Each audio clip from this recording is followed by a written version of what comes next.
Let's do it.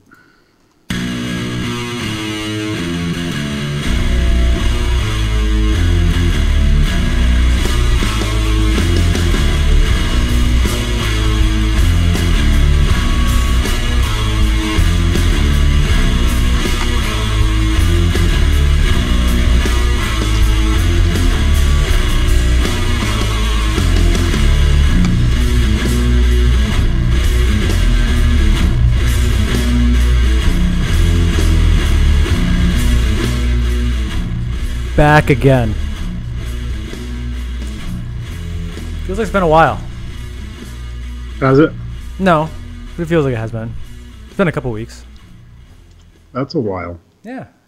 Luckily, nothing has happened in the arm wrestling world. No, so we're done with the show. Bye, everybody. So, all right. Where you want to start, just pal? Talking about whether or not we should even spend any time talking about the latest Travis fiasco or not, considering we dedicated our whole show, or not the whole show, but a significant portion of the show, either last time or the time before, basically predicting that this was going to happen. And then lo and behold, it did happen.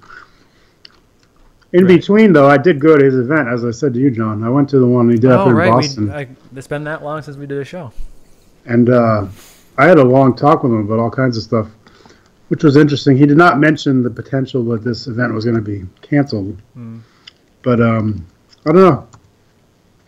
It's hard to feel bad for people that signed up for it, although I do feel bad for people that are flying in, like Ryan, who's just said he's going to stop his workout just for us. And That's we nice. have to talk to Ryan, too, because, Ryan, I got to talk to you about some stuff, man. But anyway, dude, it sucks for everybody who was thinking it was going to happen, but nobody can be surprised by it. No, that's, I mean, please. That's for sure. I'm sorry I'm eating all these M&Ms. I'm hungry. It's okay. There's no guest to be rude in front of. It's just me. But yeah, I mean, it is what it is. You know, I mean, like we said, we covered it for a long time. It was damn near 100%.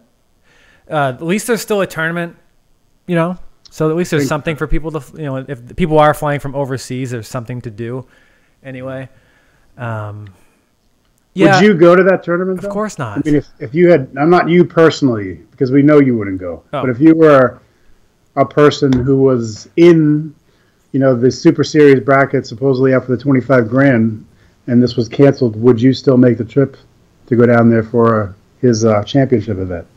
Well, let's put it this way. If it was a flight, yes. If it was a within driving distance, no. Mm-hmm. Just because, I mean, I don't know. I mean, if I buy plane tickets and make hotel arrangements, all that stuff, it would be really tough for me to eat that. And that's saying that I would be willing to do it in the first place. So, but no, if it was something where it was 3 hours, 4 hours away, I wouldn't be able to do it. I wouldn't be able to do it in the beginning though. It's really weird. You know, it's a strange. Yeah, I mean, who is shocked? Well, I'll tell you the truth. You know, I'm a little bit, even though we talked about this was probably going to happen, I'm still shocked by it. You know what I mean? It's still, how much gall does it take for this to happen again? And the real issue, say everything he said is true, the real issue is that if it is true, that the reason he's canceling it is because the big name pullers are not coming, who fucking cares? So for once Travis or Mike Todd or Dave Chafee doesn't win the 25 grand and it's somebody else. I mean, that's their problem. That's not our problem. Yeah. You know what I mean? And if it's not true what we said last week, that this show was basically a method for Travis to make a quick 50 grand, if that wasn't true, then wouldn't the show have continued? Because if it was a $25,000 prize and people heard, oh, wait a minute, Mike Todd can't go, Travis can't go, Dave Chafee can't go, Devon Larratt can't go, a shitload of other people would have ggone, because they're like, wait a minute, I might actually have a chance to win some serious money here. Yeah. And it might have made it more interesting for the rest of us, in the sense that, you know, it wouldn't be the big four winning it. It would have been somebody else. And I'm sure it would have been a hard-fought battle. And it would have been fun for the rest of us to watch. And yes, at the end, we might have been able to say, well, okay, there's four guys that could potentially beat the winners, but still, so what? Well, then you can't be mad at Travis. Mm-hmm. You know what I mean? If that's the case, then you can't be mad at him. because you can be mad at the real reason. But the thing is that it's really hard for me to believe that that's the reason. I mean, okay, 50% of, yeah, that is the reason. But the thing is, I mean, I don't know. I guess it depends if he signed a new contract. Because if he didn't sign a new contract, that means that the old ones are still valid, which makes sense. If you sign one in 2016 and they're 3-year contracts, well, it's not 2019 yet, right? He did tell me he was in the middle of a huge legal battle with WAL at the moment when I saw him. Well, here's the thing. Here's the deal with right there. So we'll assume it's an old contract we're talking about, right? Mm-hmm. Wouldn't that be like the first thing you try to figure out? Is if that's going to get in the way before you announce huge money? We just gave Anthony Letterio a bunch of shit for a year about promising a bunch of money that's not there. Didn't we just do that? And didn't, like, I heard some interview with Travis saying he's not, he has a stupid problem. That's what Anthony has. Well, didn't that just happen? You know what I mean? Like, it's just, I'm sorry. It's kind of hard to, I guess if you're going to throw stones. But yeah, I mean, it's too bad for people who are missing out. But I mean, the fact that you signed up to begin with, I can't really feel too bad. That is a larger issue. You're right. It's hard to have sympathy. I mean, especially for North American pullers who have been down this road several times, with Travis specifically. I mean, overseas guys might not know as much about the things that have happened here with that Harley Davidson thing in the first iteration of the NAL and sure. Just but I mean. We know. And Travis is he's an affable person. When you hang around with him, he's fun. A lot of people will post about this and, say, he's a good guy to hang out with. He's a really genuine person, yada, yada. He tells you right up front that he's about the money. And that by itself is the explanation of why he's doing this, because he's like, WL's not paying me. Who can pay me this year?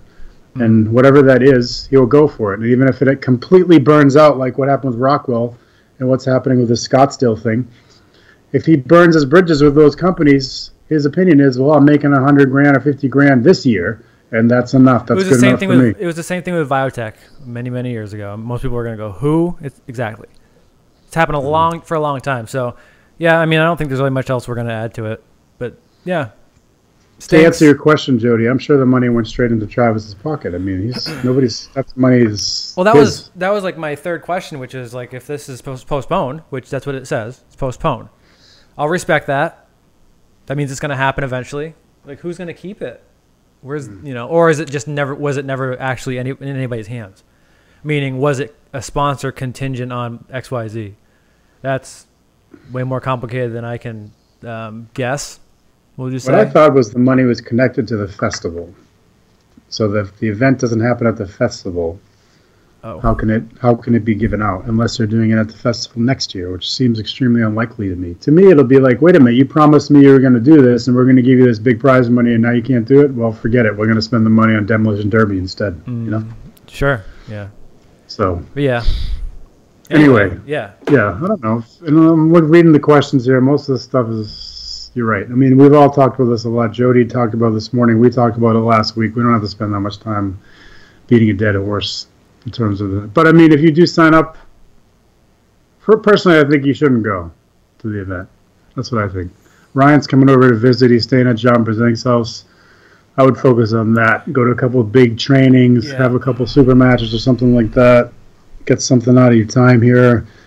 And don't go to an event that's going to be a joke. Not that I'm sure there's going to be good pullers there, but it's not going to be a national championship. It's not going to be a major event because a lot of people are going to stay away because they're pissed. I wouldn't personally waste my time with it. But I don't know. I don't know if you have anything else to say. Not really, no. Yeah, me too. So let's talk about Ryan's video. Ryan, dude. Okay. Listen, I love the idea of what Ryan's doing, which is putting out as much content as he can in trying to make arm wrestling a professional sport. And all, I mean, for him. So he can pay his bills. But that last video, dude, with you playing the characters, going on one side of the table and the other side of the table with the different voices and the sunglasses, I can't take it. Yeah. I lasted 45 seconds, and when you started with the wizardry stuff with the guy with the sunglasses, I had turned it off. I broke two vertebrae in my spine from cringing. Sorry, Ryan. I was interested in the topic too, so I don't know, man. You don't have to listen to us because what the hell do we know, you know? But nothing about getting views. But I was like, oh man, I don't know. But maybe, I don't know, maybe you can do like an arm wrestling comedy show. Maybe it'll work. I don't know. But I have to give you credit for being brave as fuck to do that, because I would never do that. I don't have the guts to do it. I'll be honest with you. I couldn't do that. So I give you credit for that.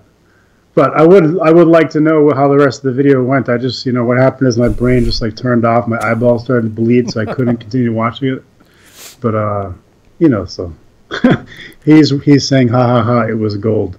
Yeah, maybe it's Australian humor. Good point, Herman. Yeah, hey. Ryan, dude, if you probably get like 10,000 views of that, and it'll just make me look like an idiot. But, again. Yeah, don't listen to us.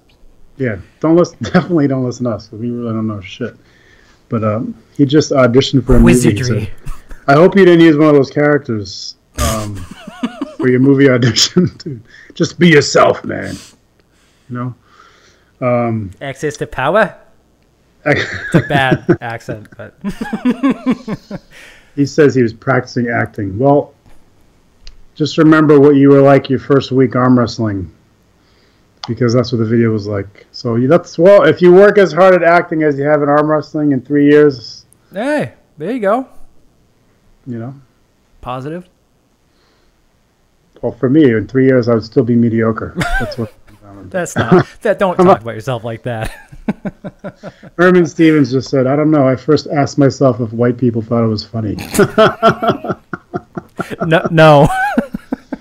Speaking for these two white people, no. Oh, I guess we could all wear a dress, a Chinese dress.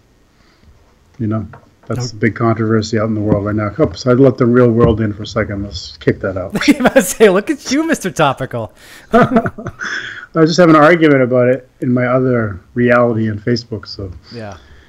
Yep, racist. So actually, I think that was Ryan. My main problem with Ryan's video was that it was racist. Oh.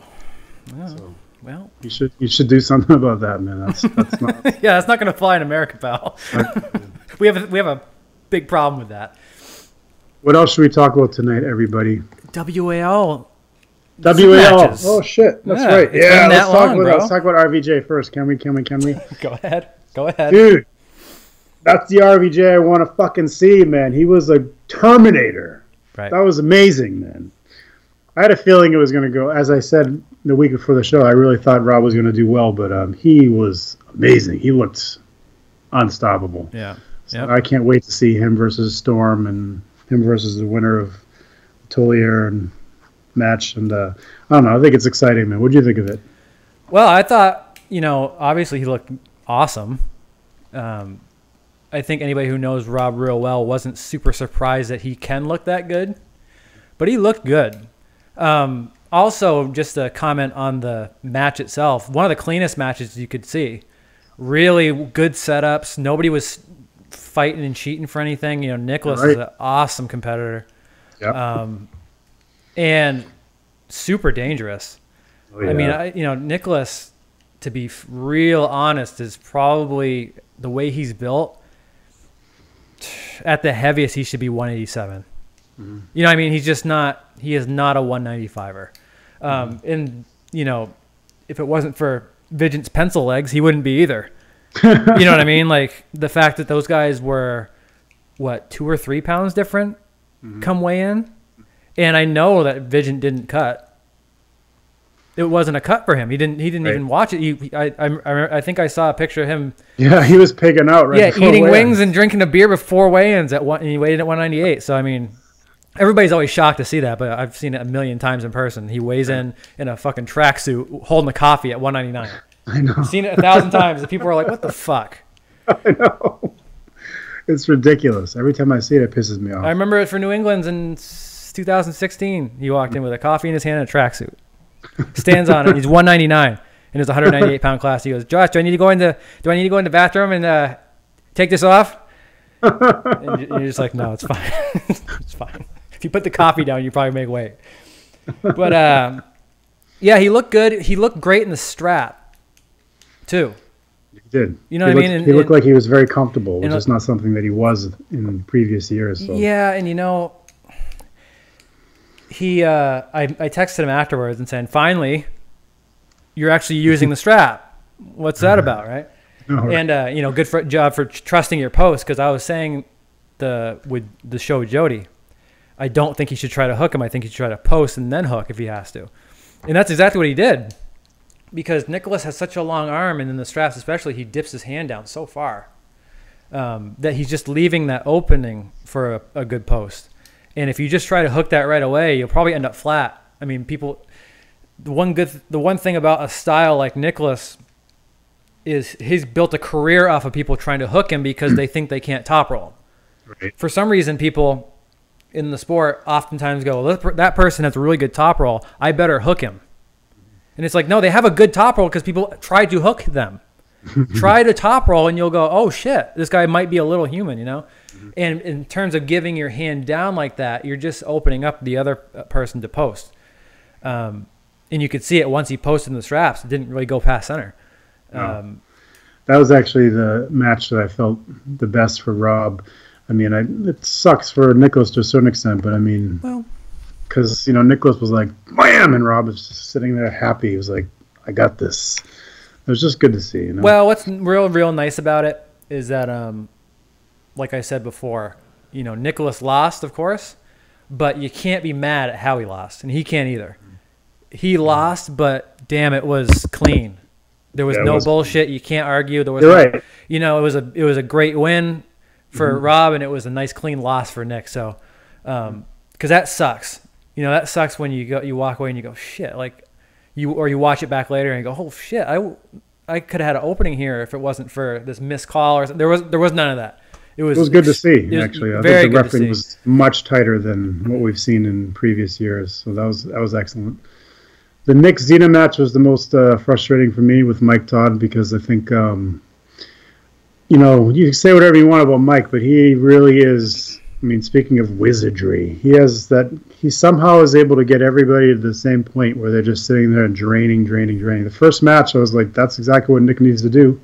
And it was great. I mean, not great for Mike, but it was great to see someone pull a technique like that on Mike, because it's very difficult. But then second and third match and fourth match, it was just like, especially the second match, I was banging my head. I was like, Nick, what are you doing, man? You know? Well, yeah. Mike sucks everybody in that spot. It's like, you hit if you get stuck. He should have just bailed and tried again, you know, instead of burning it out for whatever it was, a good minute.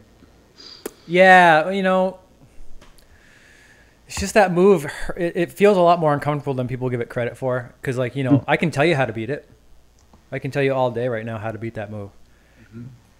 Doing it is very, very different, right? And people just try to finish it quick because they don't want to get stuck. The problem is trying to finish it quick is exactly what gets you stuck. We just watched it with Crazy George and Corey Miller. Arnold wasn't this year, but it was last year, right? Yeah. Nobody hits harder straight sideways than Corey Miller in the 176. He has a beautiful, accurate hit straight sideways in a good hand. Couldn't finish George. Next time he went up, you could just tell, I'm just going to do it harder than I did last time. Ends up in the same exact spot. That move you cannot fit. It does not work. It just doesn't work. But that being said, you have one hard match and you get a minute's rest. Even if you were capable of doing it, you might not be anymore. You might not be anymore. So I feel like, you know, you can't play that game with him, you know. And I understand what you're saying, but Nick, you know, he pinned him very quickly the first time, and Mike adjusted and I think caught him to prevent that press the second time, and he didn't figure out how to get around it. And, you know, Mike has done that to countless opponents over the years, and he continues to do it. And you're right. Crazy George does it too, and people do, even if they conceptually understand how to beat them, putting it into practice is a completely different matter. And again, that's why you have to give Mike a lot of respect for that. You know, people, every day someone complains about the way he pulls, but nobody's beating him. You know? Well, the thing that irritates me about the people who give Mike so much shit for that move, do I like that move necessarily? No, I don't. Can you do it? Absolutely can do it. And what really irritates me is that there's so many people that I see give him shit that I know if they had a sore fucking finger, they wouldn't compete. And that guy's arm is damaged horribly. Mike's in pain every second of the day. I can guarantee you. He's in horrible pain all the time. His arm does not work properly. It's not even close to working properly, and he still competes. He found a way to do it. Gets through the pain. I've seen him the day after pulling. I had breakfast with Mike the day after he pulled Trubin. And that dude could not reach out to shake my hand because his elbow hurt so bad. And you're going to give him shit for coming up with a way to arm wrestle where you know there's so many people out there. There's so many people. They got a fucking hangnail they won't compete. Yeah, there's a lot of reasons why people choose not to compete. I mean, that brings up, I wanted to do a little shout out to Denise and Leonard's. They have 3 big money events coming up. And there's one in particular I want to talk about. But the first one is this week, 2 weeks from now. Yeah, 5/19 in Hawthorne. And then the Nevada State Pro-Am is on May 27th. And that one, Rustam Babayev is coming back to. That's what I read somewhere, yeah. Yeah, I sent Leonard a message saying, is he really coming? He's like, yes. So, if you are 200 pounds or over and you live in the United States and you're an arm wrestler, you should be there to see what happens. It is true. Rustam, you know? Even for the chance to get your hand on him. Just for the chance. If you're a serious guy, you know, if you think you're one of the good guys, one of the best in the country, get the fuck down there and pull Rustam. Because last year, the only one who showed up was, I mean, there were a lot of guys there. But, I mean, the big name that showed up was Chris Chandler. Yep. You know, so don't make Chris do it by himself. You know what I mean? Get down there and give this guy a workout. And hopefully maybe we can get a couple wins on him from the United States puller. Well, just know. You just know?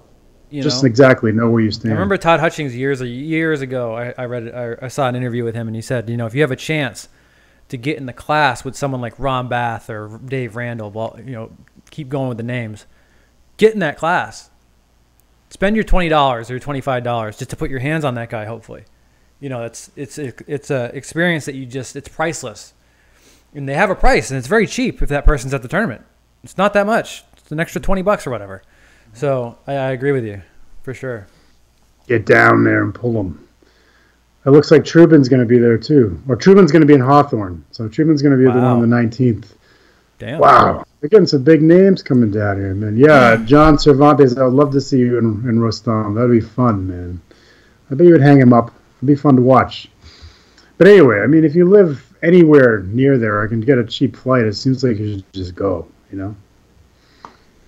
I cannot go because that's the weekend of Callan's divisional climbing championships. So I will have to be there to watch my son. But I would love to pull Rustam just for fun. Yeah. You know what I mean? Oh, 100%. But Tony Katowski's watching. I like to see Tony pull him. I like to see everybody around, you know, like I said, 200 pounds and up, like Nick Zena and Michael Todd. Get down there and pull this guy. It'd just be a blast. Yeah. $1,000 for the right hand overall, too. So plus the good. money in the pro classes. So there's some money to be won. You can get your plane ticket refunded just by beating Rustam. That's all you got to do. It's just the best middleweight of all time. Yeah, no, Jody. Trubin's going to be in Hawthorne. Rustam's going to be in Nevada. I think aren't those the same thing? Chris, I think there's one. The Hawthorne. Hold on, let me just make sure I got this right. Because I think there's 2 events. There's two events back to back there on the 19th. Oh, really? Yeah, they're both Nevada. Hawthorne is 5/19, and that's where Trubin's going to be. And then the Nevada State Pro-Am is on May 27th, and that's where Rustam's going to be. So definitely 2 different events. Gotcha. Chris Gobby just posted he's going to toy with everybody. Everybody, do you think? You don't think there's anybody in the country that can stop Rustam or in North America? Banned from all of Ryan Bowen's pages, but he can talk to him. So they're going at it already. Oh, Jesus. Oh, this is good because Chris Gobby, I think, is... Anyway, keeping on with the conversation, let's go with Justin Bishop and Quinlan. Very impressed by Justin. Yep. I didn't think Justin was going to win. He won convincingly. I was super impressed by that. I sent him a message saying it. He looked great. Unbelievable. He looked really in control and great. Really did. So really did. You know, Quinlan didn't look like the same guy to me. To be fair, he looked flat. Not that he physically didn't look the same. He did, but he just didn't seem to be Quinlan. Quinlan's a fucking madman. I know he's been going through some hard times as of late and stuff. So hopefully, you know, we all know Quinlan will be back. He's a warrior for sure. But Justin looked amazing. He did. one thing you saw in that match every single time with that set grip, that close your own hand set grip. Every one of them went to straps because they're both way too high. The very first match, I think Quinlan said, I couldn't see my knuckle. And Bart said, I couldn't see his either. This is a big problem. Okay? Because that means that the referee, and no offense to Bart, because you want to get the matches going. I understand. And it's really a byproduct of this rest grip that's rough. If you say to somebody, I didn't see your knuckle either, that means that you saw that their knuckle was buried and you let it go. Yeah, that's a mistake. It's a mistake. And you saw it. I don't know if their knuckles were buried. Yeah, of course I did. I saw it. They got such high grips that they went to straps every time. And then you saw it in the next match too. It was the third match between the third, group of matches before a pin happened without a strap. And it's that rest grip.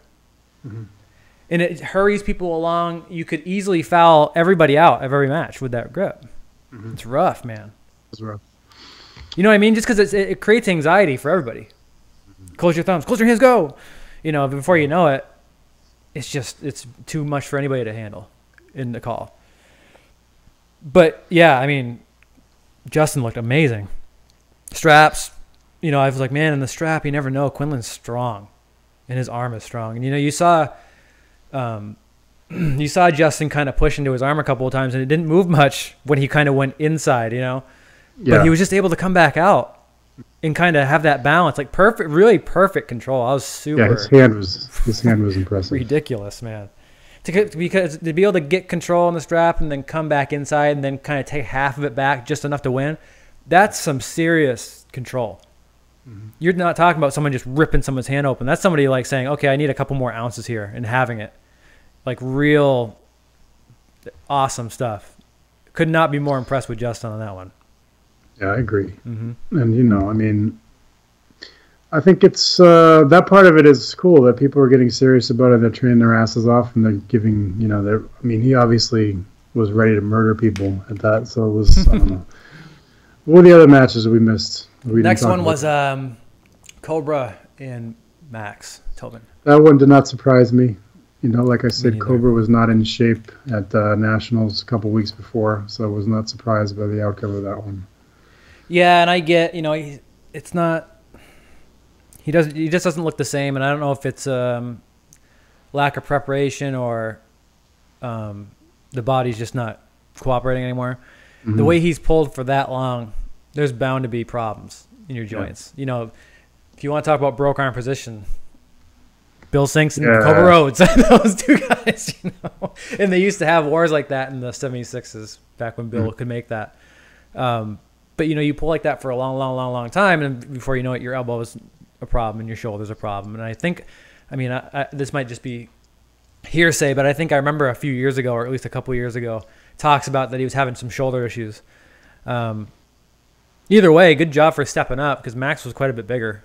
Yep, he was. And it was an entertaining match, just not enough horsepower, Herman just asked if Max beat Cobra in 92 as well. Do you remember? Max beat Cobra?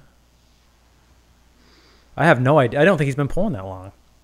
I don't know. He would have been like a fucking teenager. I think Max is like 30. I was a teenager when I was pulling. Well, I'm 32. I was just as famous as Cobra, too. I don't know if you know that. I did. I'm just choosing to ignore it. But I'm 32. In 1992, I was fucking 6. So I think Max was 4. So I'm pretty sure he didn't win. Denise just said no.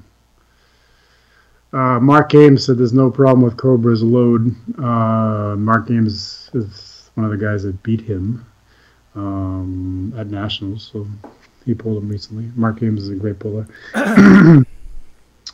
Where were we? I was saying something important. So you distracted me, man. Come on. I didn't do anything. You got obsessed with being famous.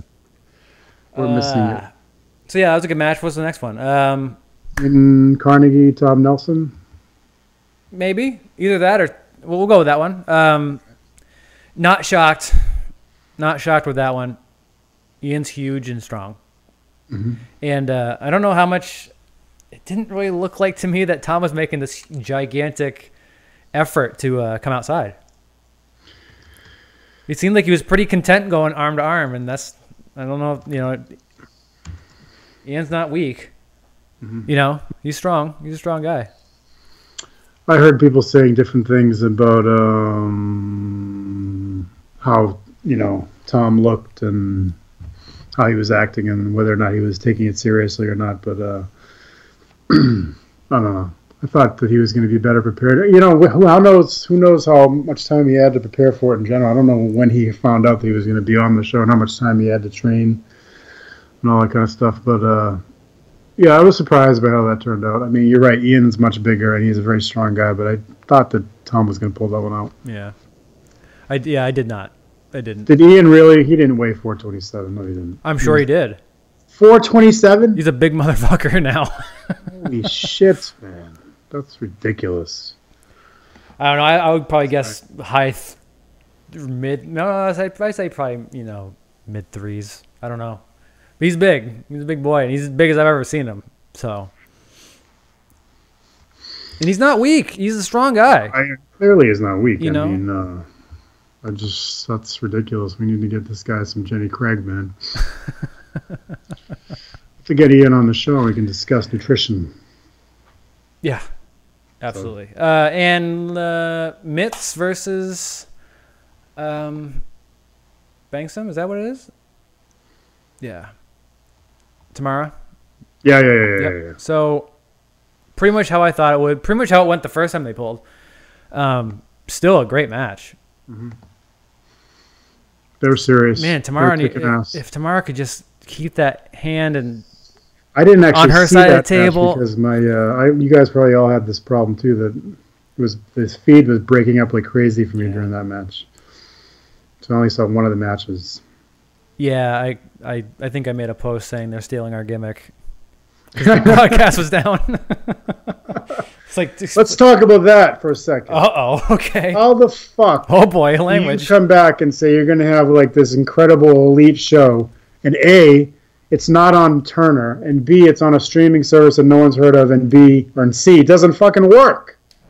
I mean, it didn't work for a good portion of the time. You can't gain an audience if your feed is not completely flawless.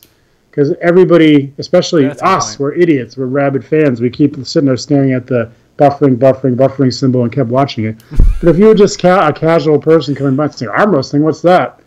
You would maybe take 10 or 15 seconds to try to get it to work, and then you moved on. That's a good point. It's a huge failure. Yeah. You know what I mean? Yeah. That's a good point. So, I don't know. I think they got to fix that. If they really want to get an audience outside of us, bunch of idiots, they need to have a perfect stream. And get the Ryan saying there wasn't a chance. They didn't have an effective chat procedure either. I mean, I was climbing at the times I wasn't trying to chat, but you should be able to go back and forth with people about what you're watching, like people are doing right now on our show or on any other podcast that's done on Facebook. You can do it. Sorry, I got distracted by these comments. But yeah, I mean, come on, man. They can do better than that. They got a lot of money. Let's make it happen for Christ's sake. You know what I mean? Right. Yeah, I think we made the comment like when they said that they were,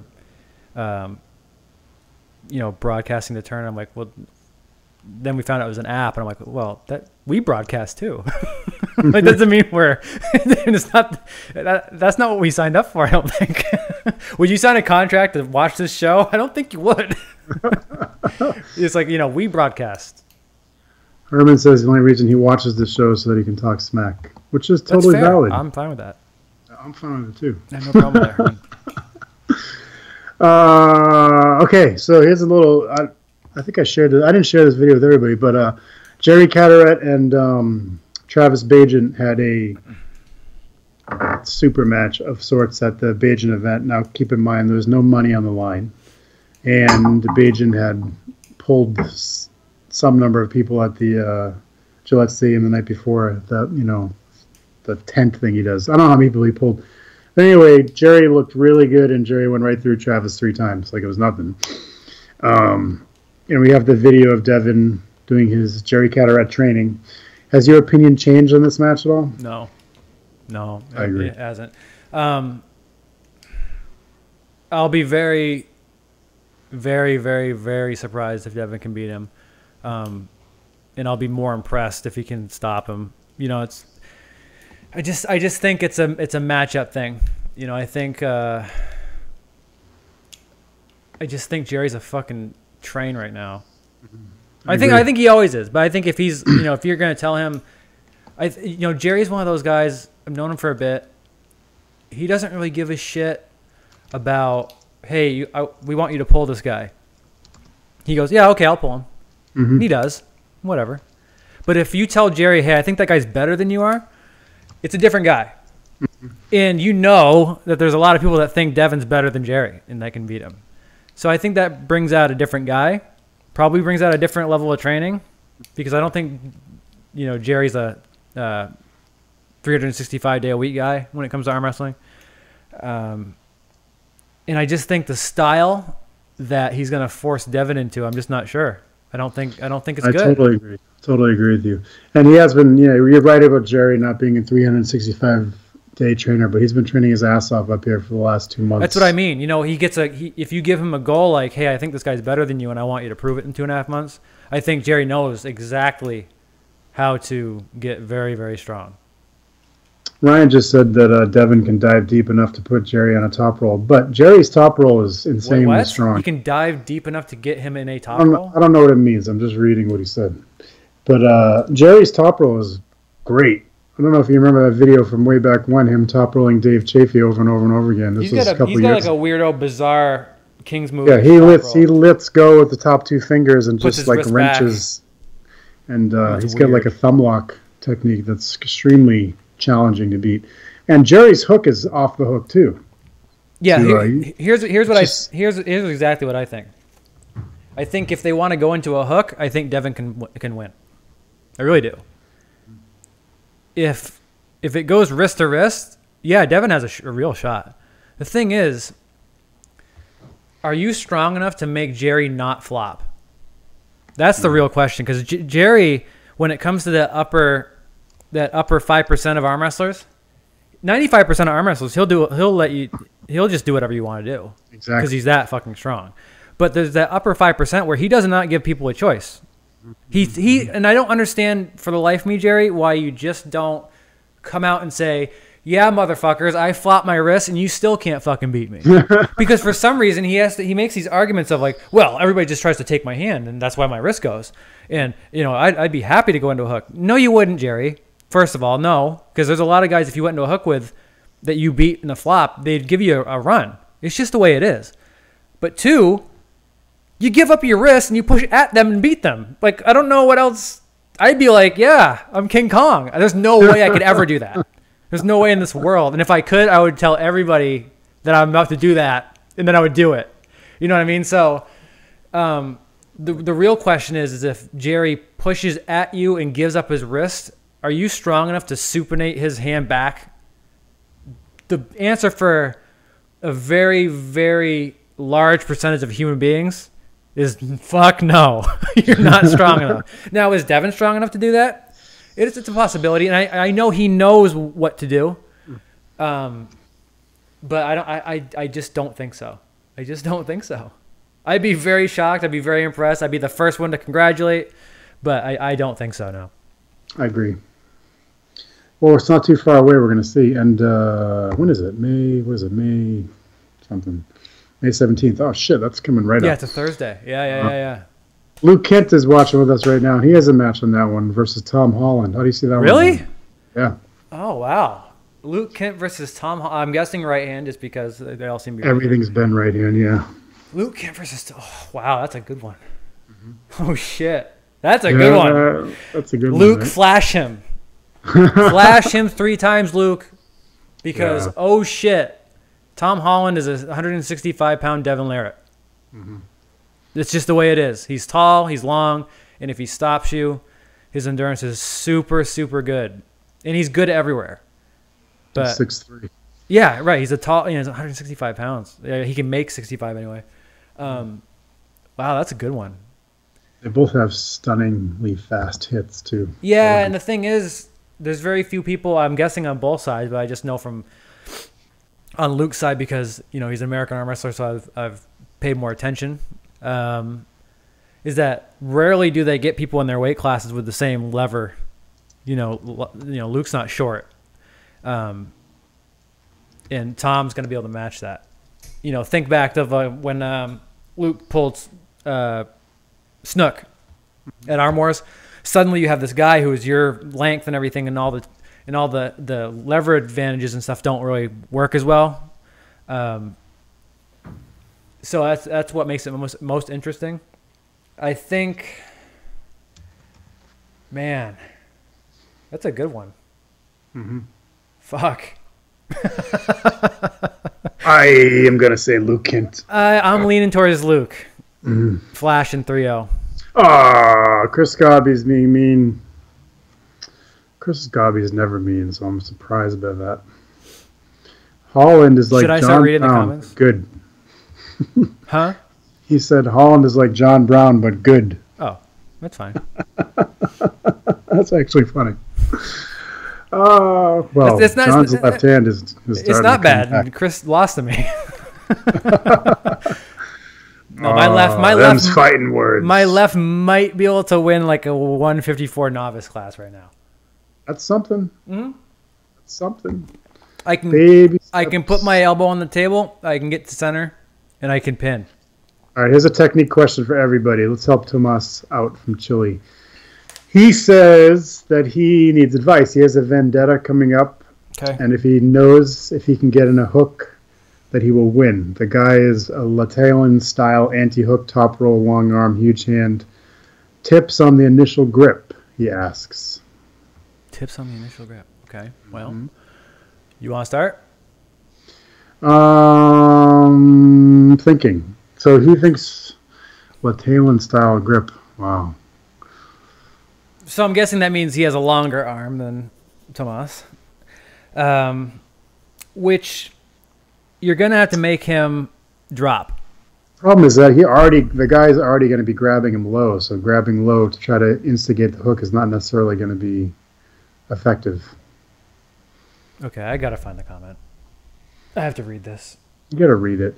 I think, shit, that's tough, man. That's a tough situation. I'll answer it. I'll answer the tough questions around here. Yeah, you answer the tough questions. And Gabi... Oh, Gabi. Give him some advice, Gabi. You're actually the perfect guy to answer this question. Because your hook is very... Okay, can you read it to me? I can't find it. All right, I'll read it. He put two different versions of it. I'm going to read the original one. I don't follow the comments. I can't do two things at once. You can't do two things at once. I'm unintelligent, guys. All right. I'm going to read this one again. I'll read it to you. I know if I get in a hook and stop it, I will win. The guy is a Latalin-style anti-hook top roll. Long arm, huge hand, tips on the initial grip. Sure. Latalin does not grab. He doesn't cap, does he? I don't think he caps. I think he just grabs high with a full hand style top roll, unless I'm wrong. Well, what I'm picturing is just, this guy has a long arm, and he drops his wrist this way in order to block wrist curl. Tips on initial grip. Well, first things first, if he's giving his wrist downward, you have an opening to have your hand nice and high and posted. You're probably not going to be able to cap doing that, because if he's dropping his hand and you have your hand nice and high, you have a risk of covering his knuckle. Depending on how... He won't want to cap anyway, will he? If he's trying to pull him into a hook...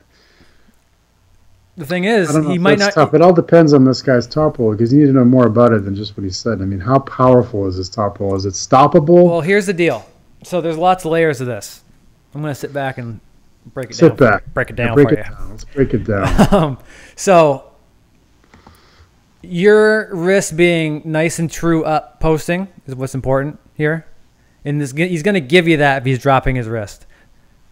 And...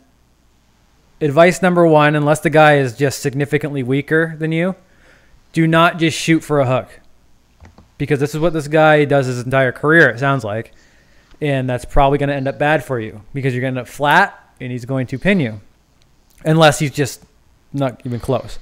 Well, he's saying he knows if he stops it that he can. So wouldn't it be good for him to grab low and just suck in and try to absorb the hit and catch him? Well, here's my question. So you grab low and they say go, and you try to suck in, and you don't get where you need to get, and that guy smashes sideways. Bad news, right? So there's probably a chance, if he's dropping his hand down and you can get your hand nice and true up, that one, you can either post a little bit with him and give him something to think about in terms of going sideways, or two, slip. Now, if you slip, now you can really use that arm of yours. In terms of, at that point, you got to think about the setup, getting nice and far through, so when they tighten that strap down, you have some base. And then, again, keep that hand up. If he's going to drop his wrist, he's giving you an opening to keep your hand nice and high. Still don't necessarily just jump into a hook unless you feel it's going to happen. Because sometimes you get that strap on and it's like, yeah, this guy can't rotate anymore. You might have to stop his side pressure with a slight posting style, posting top roll with a little bit of side pressure. Once it stops, you can hook. Think of exactly the same match that Bagent just had with Nick. Same thing. Stopped it. There was one match in there where he kind of went sideways with him and came up. He was pulling up in those straps. Once it stopped, he turned in, and then it was good. Just don't get too anxious for the hook because you might end up flat and just smashed. Chris's answer is load inside with the pec, drive down with the wrist like you're trying to drive a screwdriver to the base of the table. Combine both pressures simultaneously, and the result is hook gained. Your parts need to be strong enough. Right there, last part. The last part's 100%. But yeah, right. If you are strong enough to do it, then Chris is 100% right. If you're this close and you're going to end up flat, you might have to be a little more creative. But Chris is not wrong. He says, again, never drive into a hook. You apply pressures to stop his pressures. That's definitely how Chris pulls. Ryan Bowen does not agree with him. He says, that must be a typo, but he has not yet included his explanation of advice for Tomas. I would listen to Jon and Chris if it were me because they're both really good in the hook. And Chris in particular is excellent in the hook. Ryan, I don't think I've seen you hook at that level. Correct me if I'm wrong. But I'm definitely interested in hearing what you have to say about it.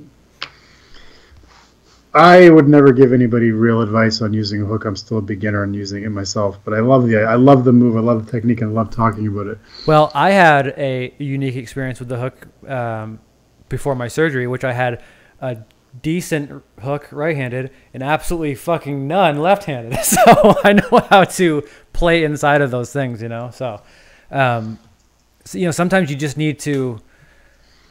Sometimes you need to make somebody second guess about smashing sideways. He's saying he's going to post if the hook doesn't work. See, I think a post would be a bad idea against the top roll, especially if someone knows what they're doing. But not necessarily against somebody who's dropping their wrist down. If they're dropping their wrist down, I give you that.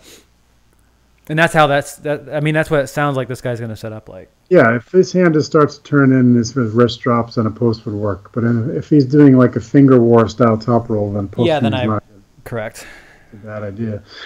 That's the kind of stuff I do to people.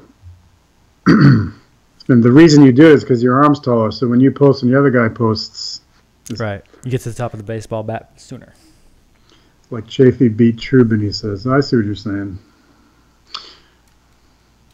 I guess that was a post. Yeah, he posted and came over the top. I see what you're saying. I'm picking up what you're putting down. Yeah, I mean, if you can get that pressure going, and it makes because real strong back pressure can really make good side pressure feel terrible. And that's when your opening starts, right? Mm-hmm. Anytime you can make somebody second guess pinning you, it's a good move. Mm-hmm. That's for sure. Because that's the whole point. It's supposed to get pinned. It's a 6-round match he's going to have. You have to post a video of that, Tomas, so we can see if all of our expert advice works. Herman says this guy needs to find a coach. Well, coincidentally, Ryan Bowen is available for $19.99 a month, I believe. Right, Ryan? Is that Australian dollars or U.S. dollars? I don't know. Probably Australian. Chris, maybe you should take a month or two with Ryan, see if you can learn something, man. Wizardry and stuff like that. Wizardry.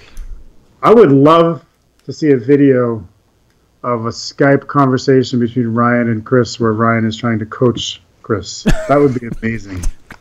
Can we make that happen? I can make it happen. I can. I mean, just for posterity's sake. Hell yeah. So, to finish up super matches... Well, I guess we already talked about Michael and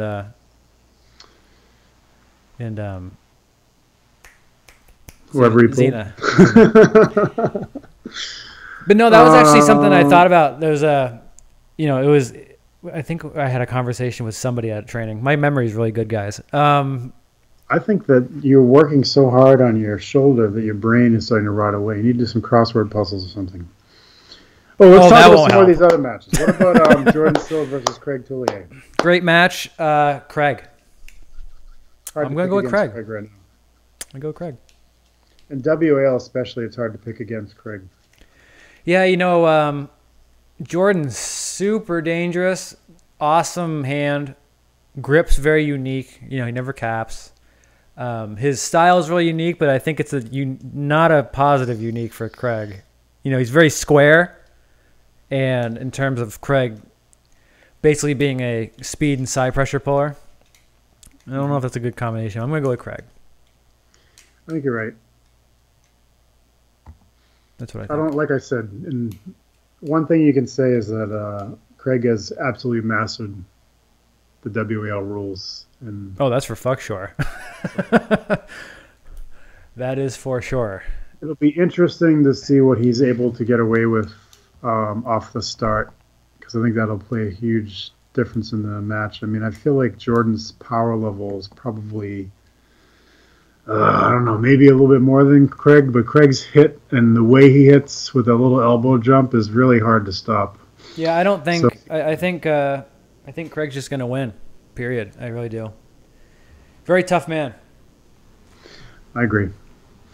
And it would be really cool to see Bagent and Tullier again down the road and see what would happen. Sure. Who else is pulling at that? Matt Mask and Marcio Barboza. Marcio. I've been training with Marcio, so I have a hard time picking against Marcio, even Matt Mask, tall arm, and everything else. Been watching him train, and he's strong right now. That's a really interesting match. Well, Matt has to go to straps and has to try to get a top roll, right? He can't beat him inside. Not even okay. So their arm strength is not the same planet. It just isn't. If it goes anywhere near inside, Matt's in a lot of trouble. Now, Matt knows that, and Matt really understands how to arm wrestle. One thing that benefits Marcio is that he doesn't have to cut down any weight. So he's going to come in at whatever he weighs. I don't know how much of a benefit that is for Matt in terms of not having to cut, because I don't think Matt has to cut much. I think when we had a conversation with him, it was kind of like, yeah, it's not a big deal. I think it's kind of a big deal for Marcio. So whenever you can kind of take away something that makes somebody uncomfortable, that's not fun for. I mean, I want my opponent to be uncomfortable, and if that means weight cut, then so fucking be it. My question is, do you think when he intentionally slips, which you figure he's going to do, he has to do, is he going to be able to keep Marcio out of the hook? Because even Devon slipping to get into his preferred strap position, they were still in a deep hook. Yep. I can't remember what happened with them the last time they pulled. Last time they pulled was in Philadelphia last year, and Matt won. So his comments are amazing tonight, man. I should start watching them. Oh, you'll have fun watching them later. Okay. Oh, man. Yeah, this is fun stuff. Oh, I see the word idiot. It's going well. Uh-oh, I see hashtags. Yeah. So I agree with you. I'm taking Barboza on that one. But I think it'll be fun to watch. Oh, for sure. Okay. I think you're going to see a lot of problems with setup on that one. That's what I predict. Speaking of problems on setup, Mike Selearis and Froude. That's happening? Froude. That's happening. Froude. Too strong. I would say Froude is too strong. Too strong, too much endurance. And it is righty, so. And every time I've seen Mike come out of the woodwork lately, it's not the same Mike. I think he's just a busier, maybe less focused on arm wrestling guy. You know? I would like to see Mike win. Well, sure. But I think Froude. The thing is with Froude, Mike's hand is still great, you know? Mike's everything is still great. Yeah. The thing is, Mike gets great setups because of the way he's shaped. His hand is unbelievable. If you ever watch him open his thumb goes back like a stupid amount. And it basically makes it so any ref's grip is super hard to get any kind of grip with him. But maybe one of Froude's best qualities that gets him in some trouble sometimes, but it's a good quality for a super match, is that Froude doesn't give a fuck what grip you give him. Mm-hmm. He just wants to stop the fucking thing. So he gets, you watch Arm Wars. Watch it. He gets the shittiest grips underneath, all types of bullshit, and he's just like, yeah, go ahead. And he still wins. So the best thing that Mike brings to the table is that he can make you get the worst setup you've ever felt in your life without doing much work. Mm-hmm. And the thing that Froude brings is he doesn't give a shit. So that's a really interesting combination. But that being said, I think Froude too much. And way too much endurance. You know, even if Mike puts a real long one on him, that's not good for Mike. Mm-hmm. And it's going to be long. Froude will not just smush him. No, I agree with you. I think Froude is going to win too. But Froude's arm is fucking strong. And it's strong in everywhere. It's everywhere strong. Yeah, usually the more gymnastics that Mike does in the setup, the less confident he is in the match. And so usually when you see him playing around like that a lot, it means he doesn't think he can win straight out. Sure. And so it's always a bad sign. But I would like to see him win, but I think he's probably not going to win. But anyway, well, I guess we'll see what happens. Yep. And then Michelle Dugan versus Lisa Wolfley. You know, I don't know much about Michelle, to be honest with you, in terms of pulling. I've seen her pull a lot, and she's gotten really good. Yeah, strong, from what I understand and what I've seen. She's pulled Lisa before. And Lisa's so strong, too. Lisa's amazingly strong. Yeah. How'd that go in the past? Yeah, man. Lisa won. Yeah. Lisa's got a lot of experience. She's been pulling for a long, long time. I think she pulled early and then took a break and came back. But she's very strong and very in good. She can pull everywhere. I know Michelle's strong, and she might be even stronger, but I just don't know if she has the toolbox, you know. So we'll go with Lisa. Why not? Yeah, I think I'm going to go with Lisa on that one, too. I love Michelle, and I would like to see her get a win, but I think it'll be Lisa. Yeah, that one's just a guess for me, to be honest with you. If I had to be let's see, this is interesting. What are your thoughts on a 340-pound lean MMA champ Marcus Otterai going all in on our sport? First of all, why would he go all in on our sport when there's no money to make? MMA, you can actually make money, especially if he's lean and 340 pounds. Yeah, stupid. Who said it? Actually, I'm retracting that statement because in the UFC, the weight limit is 265 pounds. If the guy's lean at 340, I got to see a picture of this guy, first of all. But if he's lean at 340, he's not making 265, so he can't be in the UFC. So maybe he's not making any money. But he still won't make any money in arm wrestling. But I think that any striker, particularly if their stand-up is really good and their punches and their, let's say, a right cross is really good, then they already know how to generate the same kind of power that we use in arm wrestling. So there's potential for them. But, I mean, he'll be like anybody else. He'll probably be strong as fuck and get his ass kicked for a while. And if he sticks with it, he'll get good. And if he's really, really strong, which he might be, he'll do well. Mm-hmm. That's what I think. Yeah. Good call. I mean, Latimer, you know, Latimer's a good example of just someone who was just huge, who came into the sport. Wasn't a fighter, but just a real big, strong person. Obviously very strong. He's proven it, you know, in a different sport. And even he had his troubles coming up, you know. Mm-hmm. You know, we all know it's not just strength. No, it's not just strength. Oh, he is pretty lean. I'm impressed, actually. I thought this guy was going to be a big fatty because 340 pounds is still a lot, but he's actually pretty lean. He must be like 9 feet tall.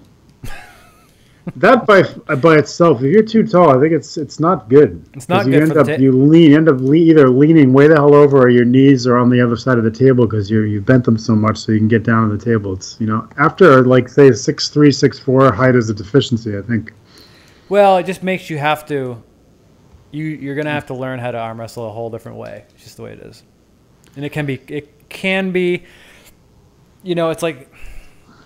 Sometimes a super, super long arm. I think at first it's real trouble for people. Mm-hmm. And then once you learn what to do with it, I think it's real trouble for everybody else. Think Devon, think Kevin Baumgart. These guys, you know, Kevin was known for having a fantastic hook. He's like fucking 6'4", 176 pounds. Wiry as shit, but good hook. You know, people would, you know, you would never look at Kevin and think, this guy has a great hook. But he really learned how to use that arm of his for huge advantages. I bet it took a long time because you're in a position that most people are not. You were built in a way that most people are not. You're going to have to learn how to arm wrestle the way people don't. You know what I mean? Mm-hmm. If you arm wrestle like everybody else with that long arm, built differently than everybody else, you're probably not going to have much success. Plus, you're limited in your initial setups because it's not like you're going to be able to sit the front of the pad like most people do. Yeah. You're going to have to sit the back pad. There's a good point about the bone structure of your bones are thicker, and I mean that gives you better structure. And I've talked before about my opinions of what the real power for the people that are super elite comes from, whether the longer muscle fibers are along the bones as they are in the great apes versus how they are in human beings. So somebody who's gigantic with really thick, big bones, you got to figure that's a built-in advantage. If they learn how to use it, it's going to be something that becomes quite powerful. But there's no way to know until people enter the sport. It's speculation. Like that match with Shaq. Shaq actually looked pretty strong. Both Devon and Ian said, "Holy shit, this guy's strong." I'm sure they meant it.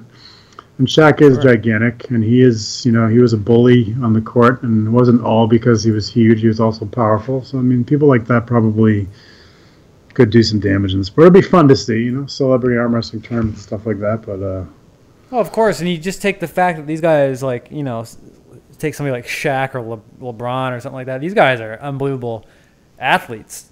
Mm-hmm. These guys not only have physicality that's incredible, but they also have a brain that's incredible for what they're doing too.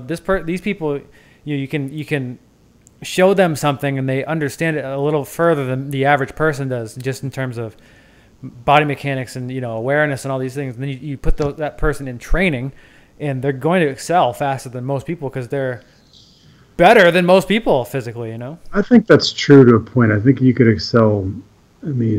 Up to a point. Like if a professional athlete who's at an elite level could probably do some other sports and get to be an advanced amateur pretty quickly. But there's very few people that have really mastered more than one sport. Other than decathletes and heptathletes who are obviously have some kind of genetic predisposition for that kind of stuff, most really elite athletes, when they try a second sport, never reach the same level.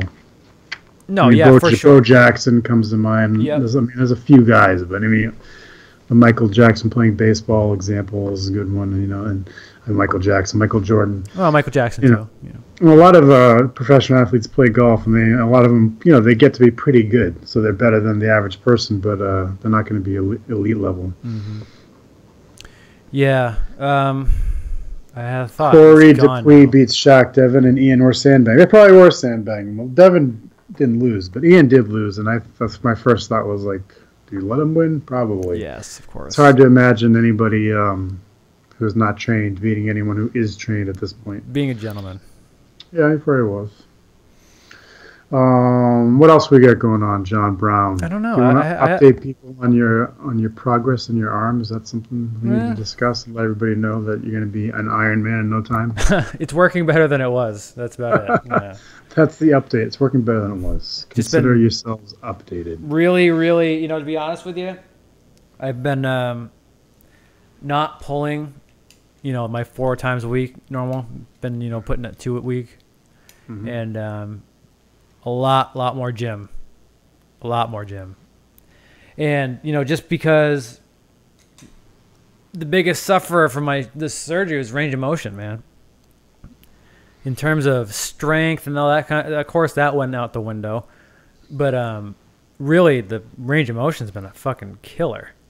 And getting it back has been a real killer, too. Because, I had a friend of mine, I was telling them, man, my shoulder's killing me. And they said, well, have you been working it too much? And it was an interesting question. But I'm like, well, it depends on what you consider too much or what the goal is, right? Because if you ask my doctors, then yeah, probably am working it too much because they didn't think I'd ever be able to do a pull-up again. But I kind of have, I want to do that again. So yeah, I am working it too much, but I kind of have to work it a little too much to get there. Mm-hmm. But yeah, range of motion, motherfucker. It hurts so bad. Everything else, to be honest with you, pulling, strength training, all that kind of stuff, it's not even close pain. Not even in the same world. Mm-hmm. Stretching it hurts so bad. I believe it. And it's going to take, that'll be the thing that takes the longest. I mean, scar tissue and that kind of shit, it's murder trying to get it to break up. I think we've all been there in some sense, not with the shoulder. Shoulder's probably the worst of all the joints you could have it. But we're with you, man. Thank you. You know? We're with you every single day when you're training and you're feeling sore. Just know that the entire arm wrestling world One is love. giving thoughts and prayers. One love. Towards the shoulder. You want to see something interesting? If you guys go to the WL Underground site and click on the June 19th event, which has not been officially announced, there's only one match on there. Okay. And it's Michael Todd versus Jerry Cadorette. So, is that an assumption? Or are they Devin's doing... like, the fuck, bro? Or are they going to end up doing a round robin with the biggest guys? Oh, that'd be horrible. Don't do that, WL, please. Don't. But what do you think about that, man? You know? Fucked up. There's a big picture of Michael Todd versus Jerry Cadorette. That's horrible. Why would you do Someone that? needs to show this to Devon. Devin's like, what? He's going to go back to arm wrestling Shack. Yeah. What do you think about that, fellas? That's something. We talked about Brezhnev versus Rustam last week, and we couldn't go into it too deeply because John has a secret plan that he's working on with Tim, so he didn't want to reveal too much. Sorry, Rustam. I'm a big fan. He does. I'm sure you're confident in Mr. Brezhnev. And Brezhnev's a lot fucking bigger, you know? Yeah. And he's... it's hard to pick against Brezhnev. It's hard to pick against Rustam. I have no idea how that match is going to go. I know, it is such a fucking wild match. You know, Brezhnev's style is not friendly with Rustam's. Mm-hmm. It's not. Rustam's it's not gonna be good. Rustam's November is so far away. Why does it have to be November, I man? know, You know? I know. It's so fucking far away. So many things could happen between now and then. Yep, I agree. That's a heartbreaker. First of all, how is Devon gonna even pull that? Why? Because he's pulling WAL. From what I understand, from what I hear, the only thing that the WAL is cutting in terms of like you're not allowed to do this is if it's on TV in North America. So PAL is, you know, European. Yeah. Which I think that's good. That's a good step. Yep. Mm-hmm. But I think that's the distinction we're having with the Travis thing. You know what I mean? Where it's like, well, it's Fox. Mm-hmm. You know, it's supposed to be on Fox anyway. And that's North America, so no. Jerry and Mike. I know. Why would you? Devin is like. You know what happened? They watched our show, and they said, "These guys are so fucking smart. Let's just plan the Michael Todd, Jerry Cadorette match now." Luke posted again this weekend, last week, or one of the last show was that Rustam's going to win. Yep. Luke, you got to pull Brezhnev. I think people forget that Brezhnev, like Michael Todd, is one of those guys who will pull anybody anywhere, and sometimes he's pulled in big events and not been himself. He's had medical things going on. He's done matches back to back. Like, you know, when Brezhnev was in WAL and Aiello beat him, that was not the full power Brezhnev. That was not the real Brezhnev. People have no idea. And I think sometimes people forget that Tim pulls a lot and pulls anybody anytime. Timmy, I put in the same category as Michael Todd. To be honest with you, in terms of, you know, Michael's all types of fucked up in his right arm, and he still pulls. You know, Timmy's got a lot of problems. He really does. And people don't.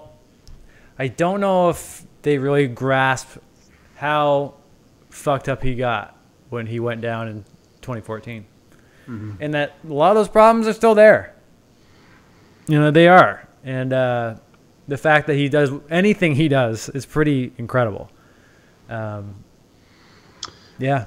Ryan just said we're fading. Hey, Ryan, we talk until we get sick of each other. You're fading, Ryan. Give a shit. What now? If anybody's watching or not. That's the reality. Yeah. That's why we have no sponsors and no interest in sponsors. and no advertising. And we just do the show when we want to, and we talk about what we want to, and we talk to who we want to, and that's how we like it. That's true. And that's how we roll. You know what I mean? So, but we are fading because it's nighttime. It's true. Yeah, you're all full of energy, Ryan, because it's the next day. Okay.